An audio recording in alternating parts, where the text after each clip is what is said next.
अस्सलाम वालेकुम नाजरीन, मैं हूं बिलाल ज़फ़र कनाडा से। व्यूअर्स, आपको मैंने बताया था कि अब मैंने वीडियोस का ऐसा सिलसिला शुरू किया है कि हर वीडियो में मेरी कोशिश होगी कि इंशाल्लाह कोई ना कोई अच्छी बात मैं करूं, वो बात जिसको मैं अच्छी समझता हूं स्पिरिचुअली, और ऐसी चीज़ जो सुनकर सुनने वाले के ऊपर कोई पॉजिटिव इम्पैक्ट हो।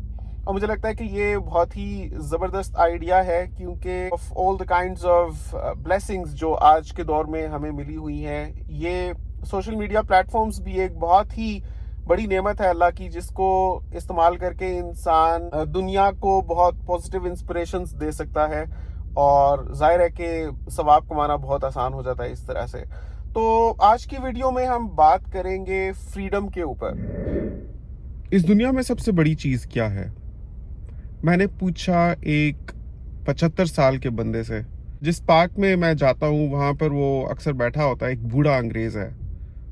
उसने मुझे बताया कि उसके नज़दीक ज़िंदगी में सबसे इम्पोर्टेंट चीज़ क्या है।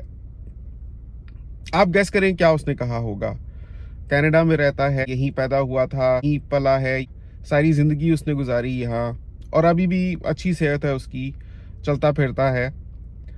लेकिन ऐसे बंदे के लिए सबसे इम्पोर्टेंट चीज़ जो उसने मुझे बताई वो है आज़ादी, फ्रीडम।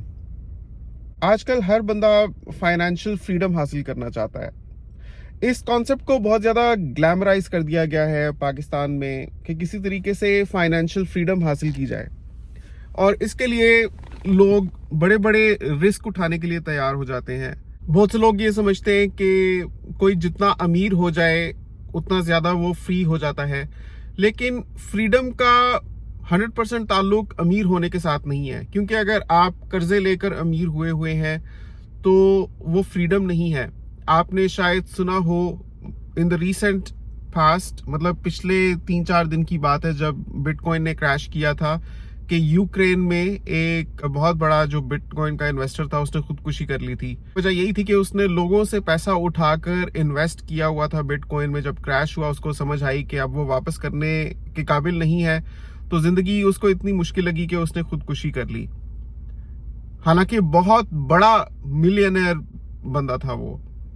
इस वजह से आप ये नहीं कह सकते कि अगर आप कर्जा उठाकर अमीर हुए हुए हैं तो आप वाकई फ्री हैं। हकीकी खुशी इसमें है कि आपने किसी का 1 रुपया भी देना ना हो। और इस चीज को बहुत ज्यादा इंपॉर्टेंस हमारे मजहब, हमारे दीन में भी दी गई है। इसी वजह से कहा जाता है कि किसी का कर्ज माफ नहीं होता। तो कोशिश करें कर्ज बिल्कुल भी ना उठाएं।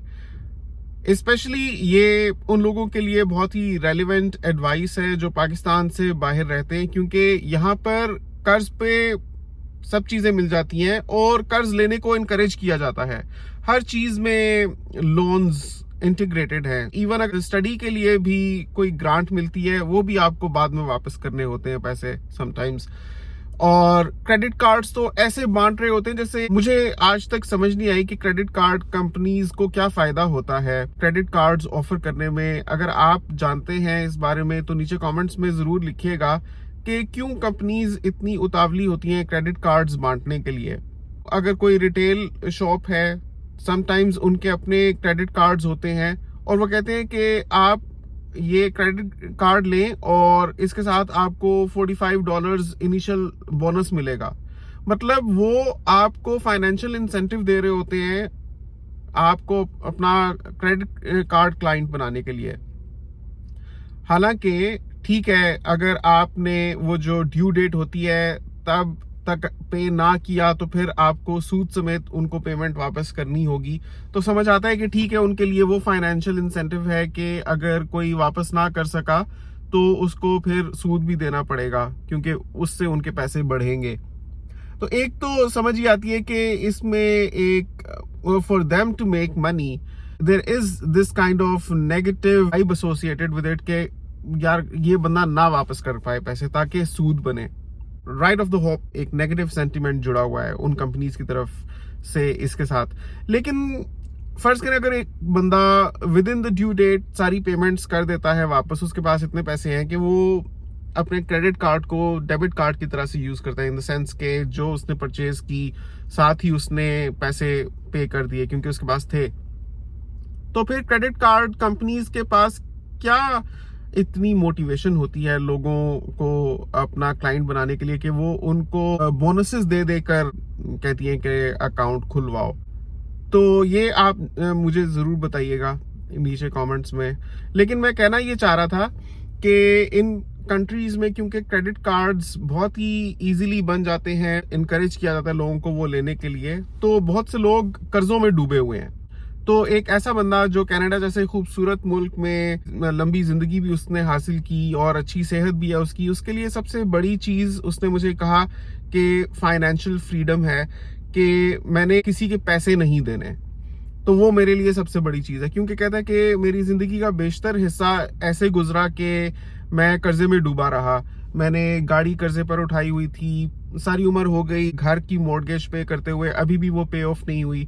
तो मैं कभी भी सुकून का सांस नहीं ले सका, हमेशा यही खटका लगा रहा कि जो मेरे सोर्सेज ऑफ इनकम है अगर वो एग्जॉस्ट हो गए या कुछ भी अगर उन पर कॉम्प्रोमाइज आया तो मैं ये कर्जे कैसे वापस कर पाऊंगा, क्योंकि ये तो कंपाउंड होता रहता है, इंटरेस्ट और से और बढ़ता रहता है। तो ये एक बड़ी ही इंपॉर्टेंट चीज़ है मेरे ख्याल में। इंसान उतनी ही पाँव फैलाए जितनी उसकी चादर है। मैं समझता हूँ कि हकीकी खुशी की एक कुंजी है आपने किसी के पैसे ना देने हो, और उसके साथ अगर आपकी स्टैंडर्ड ऑफ लिविंग में जो दुनिया के म्यार हैं उस लिहाज से अगर आपके पास थोड़ा कम भी है तो भी चलना चाहिए, तो भी चलेगा। लेकिन आप मुतमईन रहेंगे इस तरह से और आपको सुकून की नींद आएगी ये जानते हुए कि आप किसी के मकरूज नहीं हैं। तो ये बहुत ही इंपॉर्टेंट चीज़ होती है कि आप उतने ही पाँव फैलाएं जितनी चादर है, क्योंकि आजकल डिस्ट्रैक्शंस और इंस्पिरेशंस, मोटिवेशंस बहुत ज़्यादा हैं और आपको लगता है कि बहुत ही इजीली बहुत कुछ हासिल किया जा सकता है। लेकिन इम्पोर्टेंट ये है कि उसको पे करने के लिए आपके पास पैसे भी हों। तो कभी भी कर्जे में मत डूबें। ये बहुत ही इंपॉर्टेंट मैसेज है जो मैं आज की वीडियो से आपको देना चाहूँगा। और मेरी अपनी भी यही कोशिश होती है। कोशिश क्या होती है, अल्लाह का शुक्र है कि आज तक कभी कोई ऐसा वक्त नहीं आया कि मैं कर्जे में डूबा हुआ था। तो ये एक बहुत ही इंपॉर्टेंट चीज़ होती है, to protect yourself from debt. लोगों में तो इतनी गंदी आदत होती है कि कर्जा उठाकर जुआ खेल रहे होते हैं।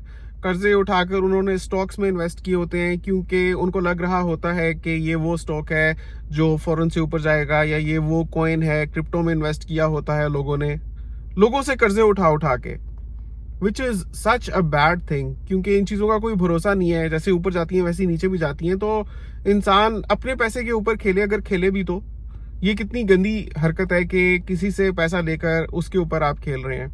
यही तो वजह बनी कि उस बंदे ने खुदकुशी की। पाकिस्तान में तो मैंने देखा है कि कितने लोग कर्ज उठाकर शादी करते हैं, क्योंकि उनको एक दिन का वो फंक्शन ऐसा करना होता है कि दुनिया तारीफ करे। मार्की में शादी करेंगे, बढ़िया सा खाना खिलाएंगे, महंगे से कपड़े खरीदेंगे शादी के। अब तो सोना इतना ज्यादा महंगा हो गया है, तो कर्ज उठा उठाकर ऐसी शानो शौकत दिखाने का कोई मतलब नहीं है। You don't own that money, और उसके बाद वो पैसा वापस करना होता है जो आप खुशकिस्मत हैं अगर कमा पाते हैं और उसको वापस कर पाते हैं। क्योंकि आज इस तेजी के साथ महंगाई होती जा रही है कि कोई अगर कर्ज उठाता है तो उसके लिए वापस करना नामुमकिन हद तक मुश्किल होता है। तो कभी भी इंसान को कर्ज नहीं उठाना चाहिए। और आपसे ये इल्तमास है कि नीचे कमेंट्स में बताइए कि क्रेडिट कार्ड कंपनीज क्यों इतनी उतावली होती हैं क्रेडिट कार्ड इशू करने के लिए। आपसे मुलाकात होती है इंशाल्लाह अगली वीडियो में। अपना बहुत ख्याल रखिएगा। नेक्स्ट टाइम तक के लिए अल्लाह हाफिज।